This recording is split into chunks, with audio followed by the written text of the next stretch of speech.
அரைக்கிறதுக்காக 3 தக்காளி எடுத்து வச்சுருக்கேன். புளி ஊற வச்சுருக்கேன். கொஞ்சமாக மிளகு எடுத்துக்கலாம். கொஞ்சம் சீரகம் எடுத்துக்கலாம். கொஞ்சம் பூண்டு எடுத்துக்கலாம். கொஞ்சம் கருவேப்பிலை சேர்த்துக்கலாம். 2 பச்சை மிளகாய் சேர்த்துக்கலாம். கொரகொரப்பாக அரைச்சி எடுத்துக்கலாம். ஸ்டவ் பற்ற வச்சு பாத்திரம் வச்சிடலாம். தேவையான அளவு ஆயில் ஊற்றிக்கலாம். கடுகு போட்டுக்கலாம். கருவேப்பிலை போட்டுக்கலாம். அரைச்சி வச்ச விழுதை சேர்த்துக்கலாம். வதக்கி விட்டுக்கலாம்.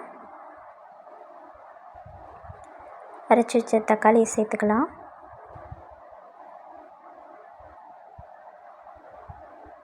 நல்லா வதக்கி விட்டுக்கலாம்.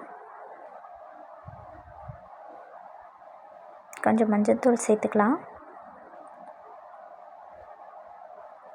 கரைச்சி வச்ச புளியை சேர்த்துக்கலாம். தேவையான அளவு தண்ணி ஊற்றிக்கலாம். பெருங்காயத்தூள் கொஞ்சம் சேர்த்துக்கலாம். ரசப்பொடி கொஞ்சம் சேர்த்துக்கலாம். டேஸ்ட்டு கிடைக்கும். உப்பு தேவையான அளவு சேர்த்துக்கலாம். கடைசியாக கொத்தமல்லி தழையை தூவி விட்டுறலாம். நல்லா முறக்கட்டட்டும். கொதிக்கிற ஸ்டேஜில் வந்துடுச்சு. இப்போ ஆஃப் பண்ணிடலாம். சுவையான ரசம் ரெடி. ட்ரை பண்ணி பாருங்கள்.